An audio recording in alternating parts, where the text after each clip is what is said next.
اللہ تعالیٰ کے 99 نام، وہ نام کیا ہیں؟ ترمذی شریف میں اللہ تعالیٰ کے 99 ناموں کا ذکر کیا گیا۔ حضرت عبداللہ ابن عمر کی روایت ہے، حضرت ابو ہریرہ کی روایت ہے۔ اللہ کے رسول صلی اللہ علیہ وسلم نے ارشاد فرمایا کہ اللہ کے 99 نام، اللہ کو جب بھی ہمیں پکارنا ہے انہی ناموں سے پکارنا ہے۔ مسئلہ سن لو بھائی، ہمیں جب بھی اللہ کو پکارنا ہے دعا کرتے وقت میں، ہمیں اسی نام سے اللہ کو پکارنا ہے، اور کسی اور نام سے پکارنا جائز نہیں۔ جو اللہ کے نام یا اللہ کی صفات قرآن و حدیث میں آئی ہیں انہی ناموں اور صفات سے ذکر کرنا ہے۔ کسی اور نام سے اگر اللہ تعالیٰ کو پکاریں گے تو یہ جائز نہیں۔ اس کی مثال جیسے فرض کرو کریم، اللہ کی صفت بیان کی گئی ہے کہ اللہ تعالیٰ کریم، اور کریم کے معنی کیا آتے ہیں؟ کریم کے معنی آتے ہیں سخی، بندوں کو دینے والا، بندوں کو عطا کرنے والا۔ تو اگر ہمیں دعا میں کہنا ہے تو کہنا ہے یا کریم، اے کریم۔ اگر ہم اردو میں سخی اللہ کو کہہ دیں گے تو یہ جائز نہیں ہے، حالانکہ کریم اور سخی کا معنی ایک۔ مثال کے طور پر دوسری مثال، اللہ تعالیٰ کی ایک صفت ہے شافی، شفا دینے والا۔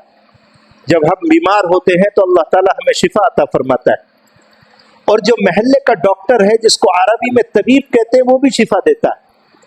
تو ہم اللہ کو اگر پکاریں گے تو ہم کہیں گے شافی، ڈاکٹر یہ طبیب نہیں کہہ سکتے، وہ جائز نہیں۔ تو آج صرف اتنا مسئلہ یاد رکھو کہ اللہ تعالیٰ کے جو نام اور صفات قرآن و حدیث میں ذکر کیے گئے ہیں انہی نام اور صفات سے اللہ کو ذکر کیا جائے گا، کسی اور نام سے اللہ کا ذکر کرنا جائز نہیں ہے، جائز۔ اور جو ایسا کرے گا اس کی سخت وعید ہے، وہ اگلے ہفتے آئے گی، اس میں بہت سارے مسائل ہیں۔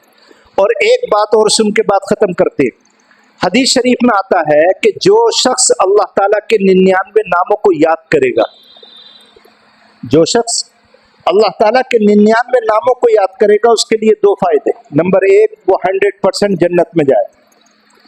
اللہ کے 99 نام یاد کرنے والا جنت میں جائے گا۔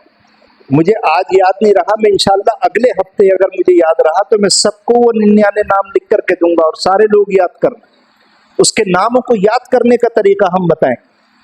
تو ایک فائدہ یہ ہے کہ جس کو 99 نام یاد ہوں گے وہ جنت میں جائے، اور دوسرا فائدہ یہ ہے کہ کیسی بھی دعا ہو، اگر 99 نام پڑھنے کے بعد میں دعا کی گئی تو 100% دعا قبول ہوگی۔ کیا ہوگی؟ تو دیکھو کتنا بڑا فائدہ، یاد کریں گے انشاءاللہ، اگلے ہفتے دیں گے۔ اللہ تعالیٰ ان باتوں پر عمل کی توفیق عطا فرمائے۔